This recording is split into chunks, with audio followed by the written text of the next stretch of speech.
dari dulu pasukan yang menang menghadapi Tatar, menghadapi Salib, menghadapi Romawi, itu orang-orang yang selalu berakidah benar. Dan orang yang siap berjihad selalu orang yang berakidah benar. Maka Bapak Ibu boleh cek di negeri ini mana pejuang, mana pahlawan yang dia salafi sampai sekarang. Tidak ada. Imam Bonjol, tak usah kita kaji dalam-dalam, tengok imamah dia. Imamah yang dipakai oleh Imam Bonjol itu imamah sufi.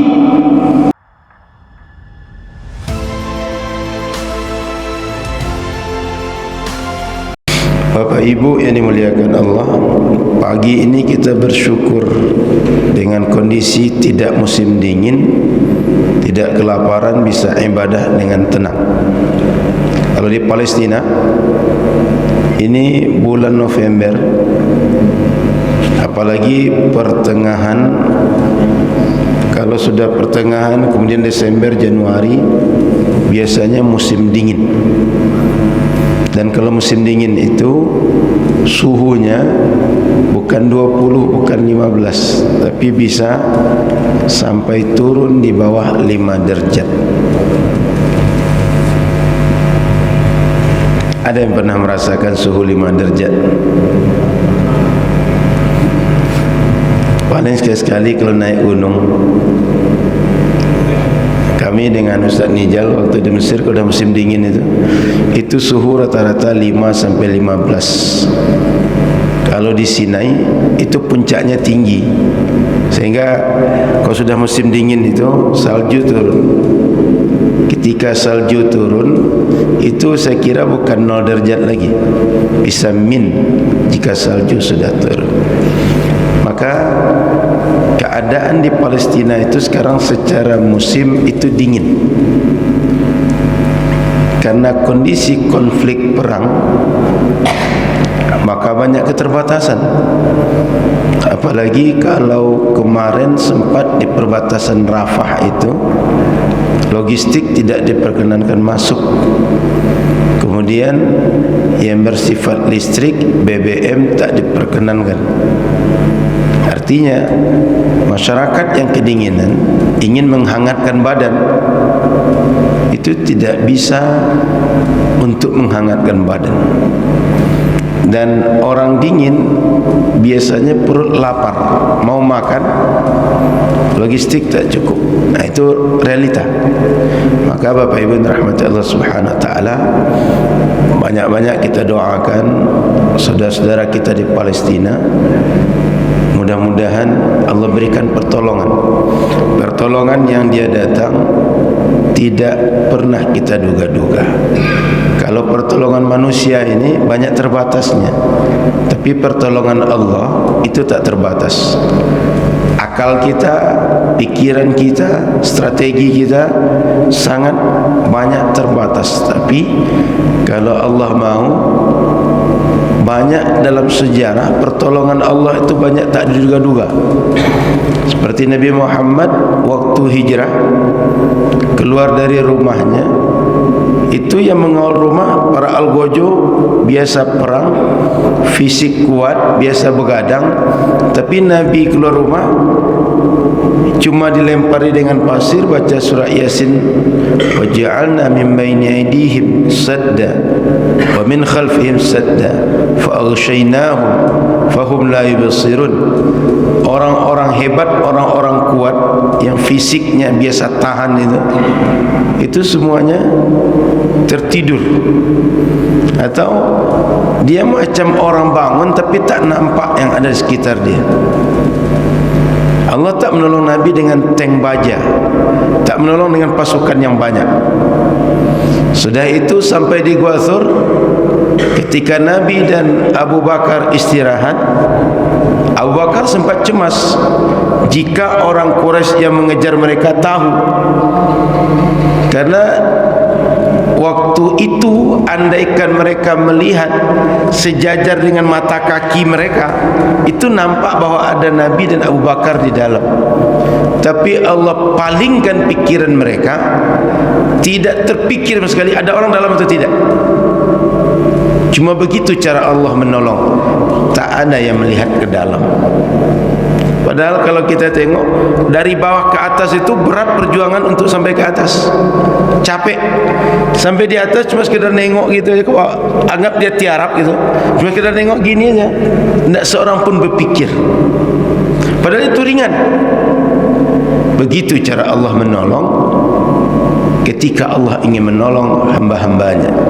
Belum lagi kalau kita tengok Nabi Musa ditolong dengan bisa lewat di laut yang secara adat orang tak bisa lewat, tapi Nabi Musa Allah jadikan laut terbelah, Nabi Musa dan pengikutnya selamat. Setelah itu air menyatu, Fir'aun dan orang yang membela Fir'aun tenggelam.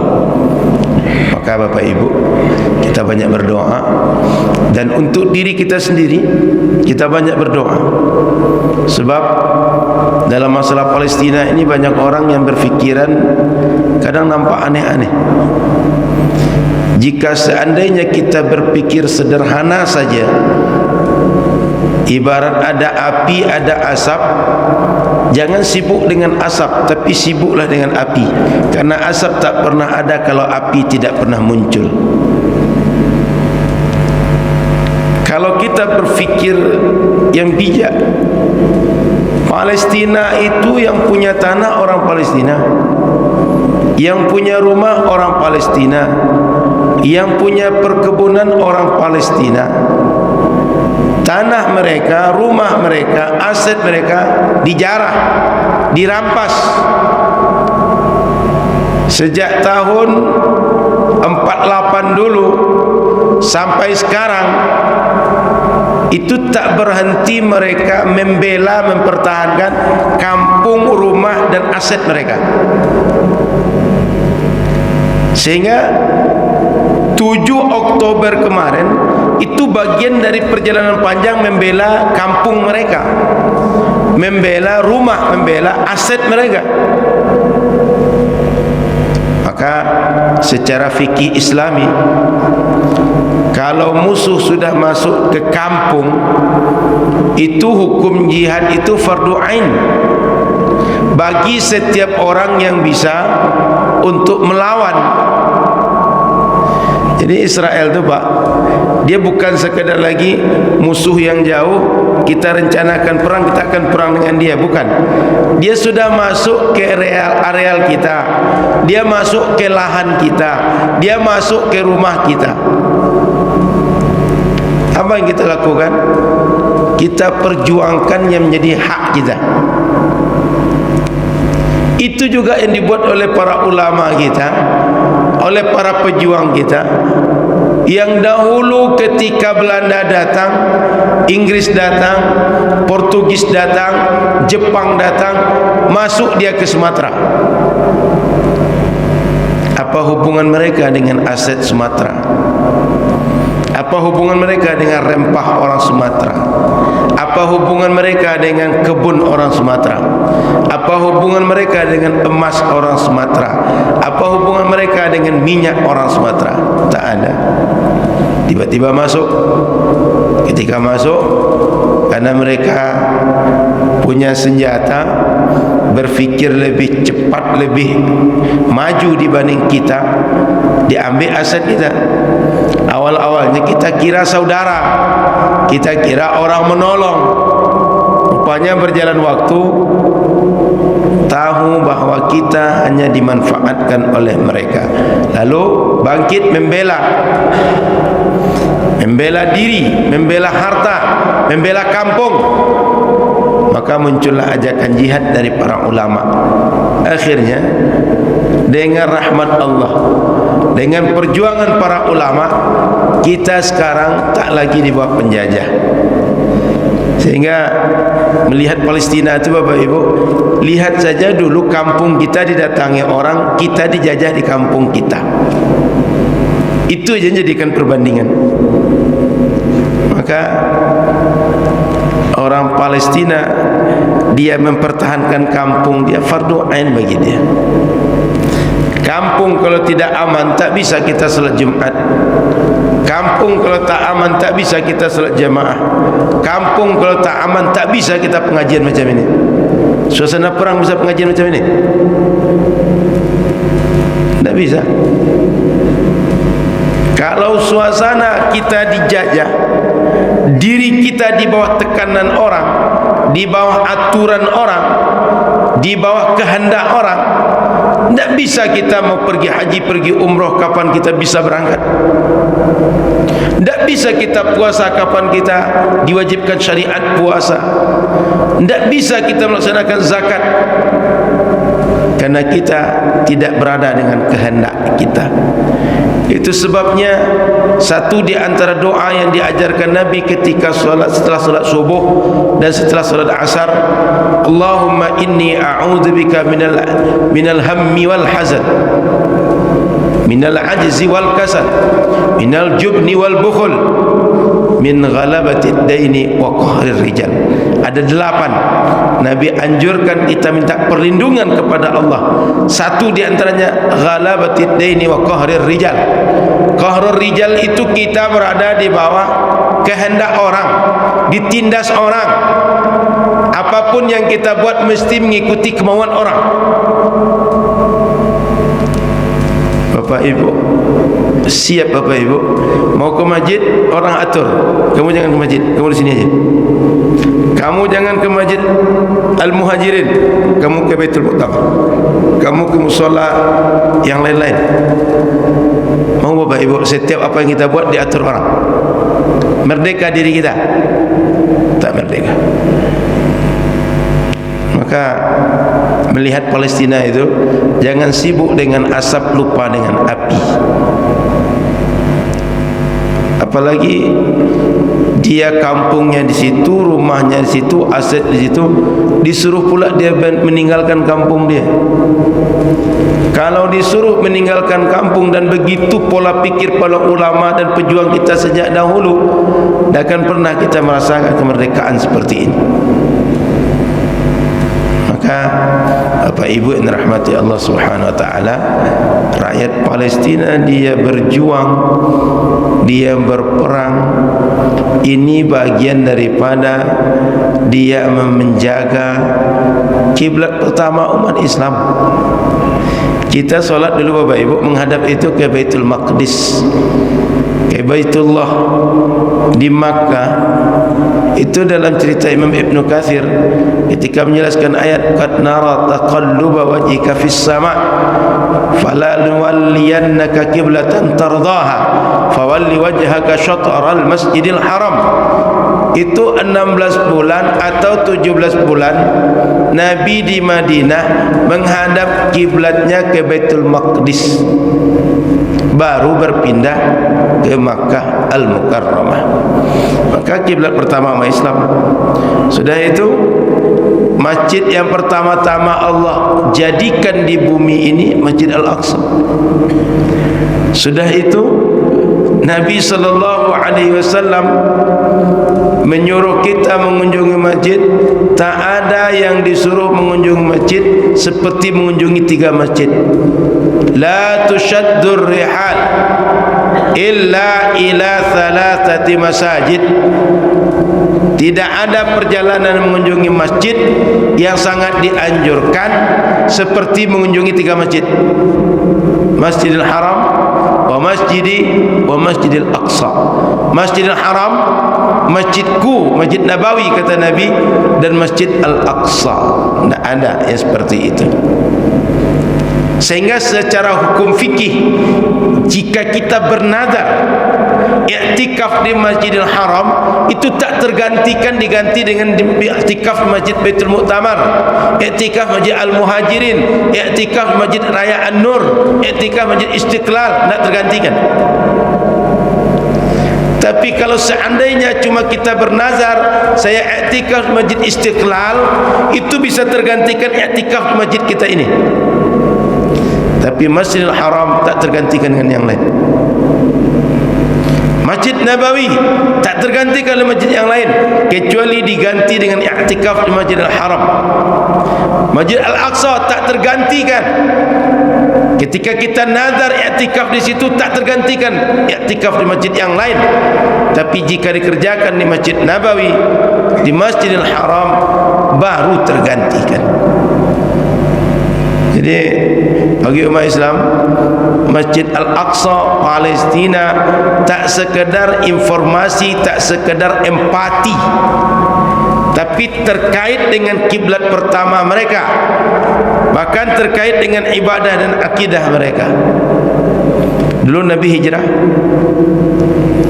kalaulah kita berfikir nalar, Allah ingin mengangkat Nabi Muhammad ke langit, itu bisa saja jalur Masjidil Haram. Tapi Allah ingin angkat dari Masjid Al-Aqsa. Lalu di situ Nabi solat dengan semua Nabi dan Rasul, dan malaikat yang sengaja turun untuk solat bersama Nabi dan Rasul dan Nabi Muhammad imamnya. Di dunia ini tidak ada masjid yang para Nabi solat berjamaah, satu kesempatan imamnya satu Nabi Muhammad, itu cuma Masjid Al-Aqsa, tak ada yang lain. Sebanyak itu Nabi dan Rasul berkumpul satu waktu, solat jamaah mereka bersama, imamnya Nabi Muhammad cuma di tempat itu. Ini menunjukkan keistimewaan yang dimiliki Masjid Al-Aqsa, tak dimiliki tempat yang lain. Maka Masjid Al-Aqsa dan negeri di sekitarnya, barakna haulah, negeri yang Allah berikan keberkahan, yang tak diberikan keberkahan kepada negeri yang lain. Maka Bapak Ibu ketika baca Wattini Wazzaitun, Zaitun itu negeri Syam dan sekitarnya, Allah tidak akan bersumpah kecuali objek sumpah itu istimewa. Maka rakyat Palestina yang berjuang, yang berusaha untuk melepaskan diri dari penjajah, kita doakan mereka ditolong oleh Allah. Dan masyarakat yang jadi korban, kita doakan mereka. Dan termasuk kalau kita bisa bantu, kita bantu dengan apa yang bisa kita buat. Mudah-mudahan kita semua, karena sudah balik dari peperangan, sudah balik dari terjajah, dari tertindas, mengambil pelajaran dari kejadian itu. Karena kalau tak mengambil pelajaran, sementara kisahnya panjang dan terpampang depan mata kita saat ini, sayang untuk dilewatkan, untuk kita mengambil pelajaran. Jika sebesar itu kejadian tak dapat mengambil pelajaran, pelajaran yang mana lagi yang bisa kita ambil, yang bisa menyadarkan diri kita, ana muslim, saya sebagai seorang muslim. Makanya Bapak Ibu yang rahmati Allah Subhanahu wa taala, sudah panjang perjalanan masyarakat Palestina, sudah banyak yang dibuat oleh masyarakat Palestina. Hari ini kita masih juga berfikir buruk sangka terhadap mereka. Itu menurut saya adalah perbuatan yang sangat menyakitkan. Contoh, dituduh orang Palestina itu tidak belajar tauhid, dituduh orang Palestina itu tak belajar sunnah. Mereka selama ini sibuk dengan perang, tak ada mereka mengaji. Mereka dalam kehidupan yang sulit, sehingga mereka itu sibuk dengan mengemis. Bapak Ibu, laisal khabar kal mu'ayanah, kata orang Arab. Tak selamanya informasi itu sama dengan fakta yang terjadi di lapangan. Orang perang, dalam gambaran kita, dia selalu terkungkung, tak bisa apa-apa, gambaran kita. Tapi belum tentu begitu fakta di lapangan. Bapak Ibu perlu sadar, secara alam Palestina itu Allah berikan subur yang tak diberikan pada negeri yang lain. Zaitun, kalau Bapak Ibu buka dalam literasi, itu usianya tak sekadar 25 tahun macam sawit kita. itu usianya bisa ratusan tahun, dan ratusan tahun itu bisa produktif. Boleh ditengok di literasi zaitun. Kemudian mereka ada laut. Laut itu Allah berikan ikan, Allah berikan berbagai sumber makanan, sehingga mereka cukup makanan mereka. Kemudian bila kita tengok haflah atau acara khatam Quran yang dibuat oleh orang Hamas, itu luar biasa banyaknya para hufazul Quran, para penghafal Quran, sehingga anak-anak di Gaza itu kalau mereka sudah pandai mengaji, sudah bisa ditalqin, itu kerja mereka menghafal Quran. Anak-anak kita di negeri damai ini, negeri tentram ini, negeri yang makmur ini, sumber daya alam sebenarnya melimpah. Sampai-sampai digambarkan kayu dilempar tumbuh di mana-mana, air tiap sebentar hujan, tapi anaknya tak banyak yang penghafal Quran. Di Palestina mereka sebelum kita kenal Islam, mereka sudah kenal agama samawi. Sudah dahulu peradaban mereka dibanding peradaban kita. Kuat mereka. Sudah dahulu mereka mengenal kitab dibanding kita. Sehingga jangan bayangkan kita yang pemalas, kita yang kurang dalam belajar agama, dengan mereka yang peradabannya berakar kuat dan sudah melalui perjalanan panjang sejarah. Bapak Ibu, Palestina itu jangan bayangkan Armageddon saja. Mereka sudah melalui perang Tatar, mereka sudah melalui perang dengan Romawi, dengan Persia, sudah melalui perang salib. Dah panjang perjalanan orang Palestina itu. Sejak dulu perjalanan perang-perang besar, bahkan furqan bainal haq wal batil, pembeda antara hak dan batil, umat Islam dengan orang kafir sejak dahulu, itu di Palestina itu sejak dahulu. Perang salib di situ, perang Tatar dengan Mongolia di situ terjadi. Maka Bapak Ibu rahmati Allah, Palestina itu negeri yang sudah peradaban panjang, sudah naik turun dengan banyak ujian, dan mereka berhasil menjadi para mujahid sampai sekarang. Zahirina alal haq, masih ada di antara mereka yang menegakkan kebenaran, berusaha untuk mempertahankan, tak habis-habis. Bapak Ibu, jangan sampai kita lumpuh, orang dibayangkan lumpuh macam kita juga. Jangan bayangkan kita loyo, orang diukur macam kita juga. Sehingga Bapak Ibu mungkin pernah mendengar ucapan-ucapan humur rijal nahnur rijal. Mereka itu orang, kami orang juga. Mereka hebat, kami hebat juga. Jangan mudah menakar kondisi orang, kondisi peradaban yang kita tak sekuat mereka. Sehingga Bapak Ibu yang dirahmati Allah Subhanahu wa taala, orang Palestina, masyarakat Palestina, masyarakatnya penghafal Quran, masyarakatnya alim, masyarakatnya beramal dengan ilmu.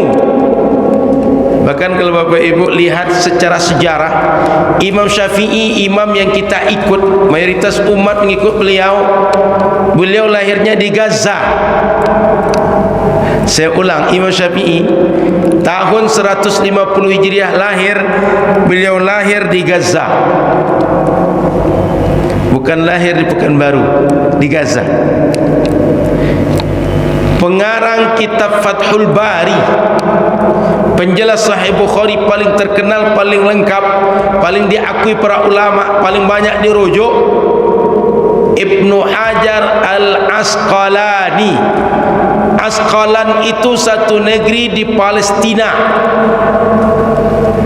Saya ulang, Imam Ibn Hajar Al-Asqalani. Asqalani itu negeri yang berada di Palestina. Baru 2 contoh, belum lagi para imam-imam yang lain dan banyak ulama yang lahir dari negeri Syam. Apa yang ingin saya sampaikan? Bahwa dari dulu sudah banyak ulama yang muncul dari negeri itu. Bahkan Imam Nawawi yang sering kita sebut namanya itu ulama Syam, lahir di Syam, dimakamkan di Syam. Syam itu masih wilayah Palestina dan sekitarnya. Jadi negeri yang diberkahi itu jangan disepelekan dan diukur dengan keadaan kita. Maka dari dulu alhamdulillah, karena mereka ahli ibadah, ahli ilmu, mereka muncul jiwa jihad di dalam diri mereka.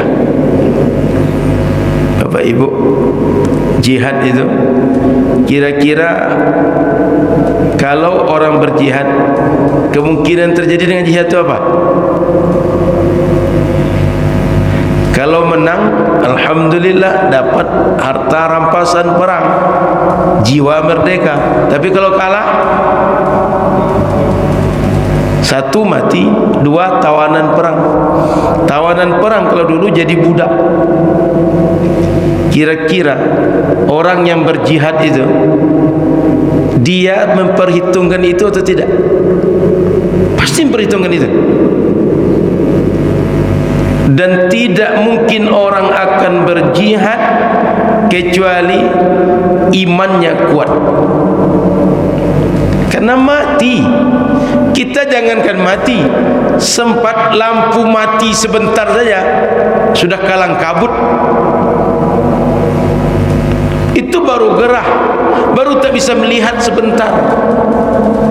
Kan kita kadang-kadang kalau lampu mati agak lama karena ada tiang listrik yang tumbang, sebab ada kayu yang rebah, itu sudah kalapnya minta ampun. Ini orang perang itu, kalau dia menang, jiwa merdeka dapat rampasan perang. Tapi kalau kalah, mati atau tertawan. Dan tertawan itu tak selamanya kita jadi budak. Dibunuh hidup-hidup juga bisa. Apalagi orang tak kenal dengan agama, dimutilasi pun bisa.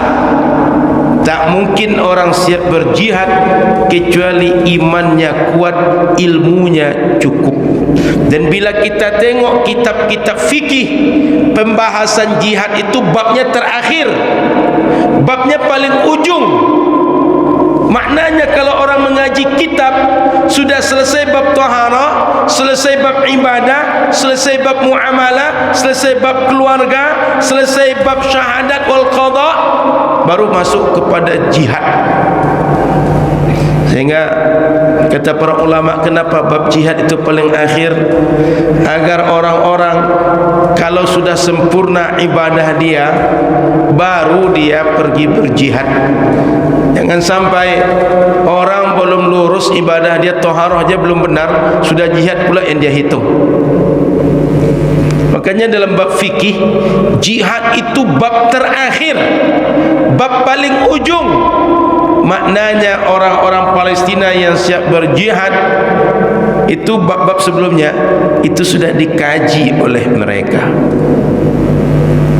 Jadi mereka bukan orang tidak berilmu, bukan orang tidak hafal Quran. Hafal Quran, berilmu. Generasi para ulama, keturunan para ulama. Darahnya darah mujahid, pikirannya, akalnya akal ulama, DNA-nya DNA ilmu, DNA berjihad. Maka kalau ada orang menganggap orang Palestina tidak bertauhid, orang Palestina tidak hidup sesuai sunnah, tahu dari mana orang itu? Pernah ke Palestina? Pernah ikut berjuang dengan para pejuang? Kalau tak pernah, kalau sekadar berkunjung 3 hari 2 hari atau paling lama sepekan, Belum tentu sepekan itu kita berjalan banyak di negeri itu sehingga kita tahu kantong-kantong tempat orang menuntut ilmu, kantong-kantong tempat orang menghafal Al-Quran. Maka aneh Bapak Ibu ketika orang siap berjihad, akidahnya bermasalah. Sementara ada orang kajiannya berbusa-busa masalah tauhid, ketika di depan dia ada kafir harbi, tempatnya bisa berjihad, sampai sekarang tak juga datang untuk berjihad. Merasa lebih benar tauhidnya, lebih benar sunnahnya dibanding orang yang sudah berjihad, dan sebagian mereka sudah mati karena berjihad itu. Kan aneh. Makanya Bapak Ibu, dari dulu yang selalu memenangkan, dari dulu yang selalu menjadi pemimpin perang dan menang berjihad di Palestina, selalu yang menganut Ahlus Sunnah wal Jamaah. Salahuddin Al-Ayyubi Asy'ari, Sufi, bermazhab Syafi'i.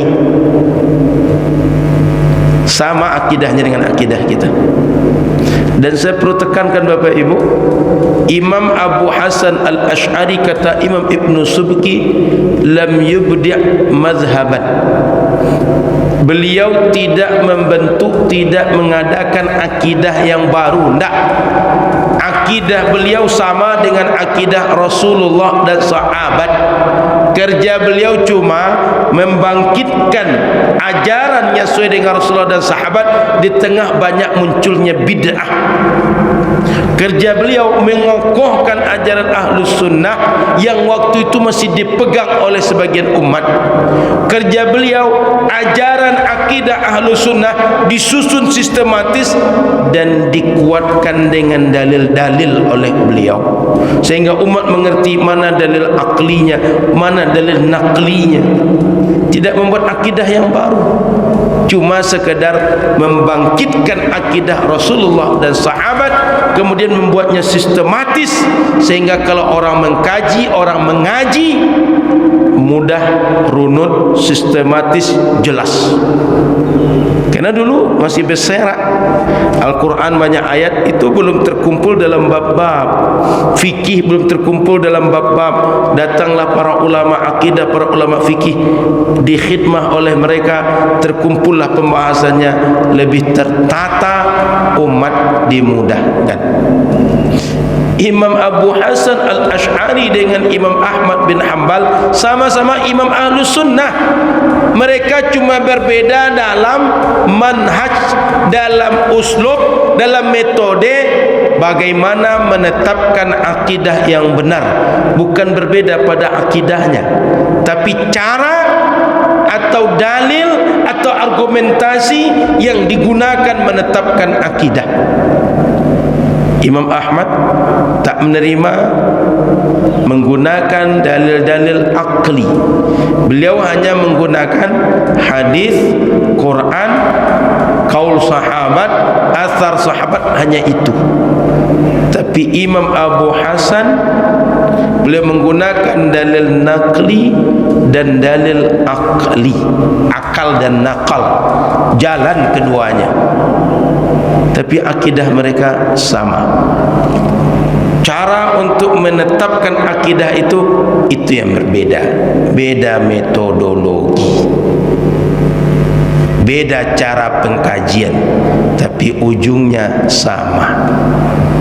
Maka Imam Abu Hasan tak pernah taubat kepada akidah Imam Ahmad, tidak. Beliau cuma pernah taubat dari akidah Mu'tazilah kepada akidah Ahlus Sunnah wal Jamaah yang sama dipegang oleh Imam Ahmad, sama dipegang oleh Imam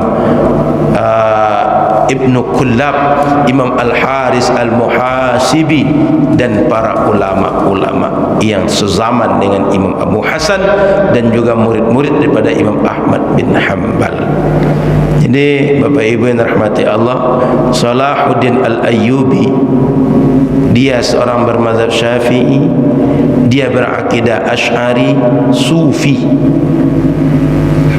Sudah itu Muhammad Al-Fatih yang mengusir Romawi, itu juga seorang bermazhab fikih. Ada mengatakan mazhabnya Syafi'i, ada mengatakan mazhabnya Hanafi, dan berakidah Ahlus Sunnah, Asy'ari Maturidi macam kita, dan seorang Sufi juga. Orang-orang selain Ahlus Sunnah, jangankan mereka membela kita dari musuh, membedakan musuh je tak pandai. Buktinya yang dimusuhinya orang yang solat di samping dia. Sudah jelas solat di samping dia, dimusuhi dia. Sudah jelas berdoa berdampingan dengan dia, itu yang dimusuhi dia. Bagaimana kita akan melawan musuh dengan dia? Kita saja dimusuhi dia. Dia memetakan mana musuhnya tak jelas. Nabi dari dulu, orang yang tidak beragama, orang yang beribadat kepada selain Allah, itu yang diislamkannya. Sekarang orang yang beribadah kepada Allah jelas-jelas Muslim, bahkan dari lahirnya, bahkan dari moyangnya jelas Muslim, itu yang dikafirkan. Kan aneh. Makanya Gus Baha itu, ini anekdotnya nampaknya sederhana. 70 tahun orang hidup dengan la ilaha illallah, gara-gara tahlilan masuk neraka. Tapi ada orang 70 tahun hidup kafir, dibacanya la ilaha illallah, masuk surga. Paham maksud saya? Orang hidup selama ini kafir, sadar dia ini ajaran benar kata dia, lalu bersyahadat dia, sekali dia baca masuk surga gara-gara kalimat itu. Tapi Bapak Ibu, habis solat Jumat tahlilan, habis solat fardu tahlilan, nanti ada orang meninggal tahlilan, gara-gara tahlilan kalimat yang sama, orang muslim masuk neraka, orang kafir gara-gara itu masuk surga. Terbayang nalarnya. Orang muslim baca la ilaha illallah masuk neraka ujungnya, orang kafir baca la ilaha illallah masuk surga dia. Tidak aneh itu? Paham maksud saya ini? Tidak aneh kalau kira-kira yang seperti itu nalar berfikirnya. Maka Bapak Ibu yang dimuliakan Allah, dari dulu pasukan yang menang menghadapi Tatar, menghadapi Salib, menghadapi Romawi, itu orang-orang yang selalu berakidah benar, dan orang yang siap berjihad selalu orang yang berakidah benar. Maka Bapak Ibu boleh cek di negeri ini, mana pejuang, mana pahlawan yang dia salafi sampai sekarang. Tidak ada.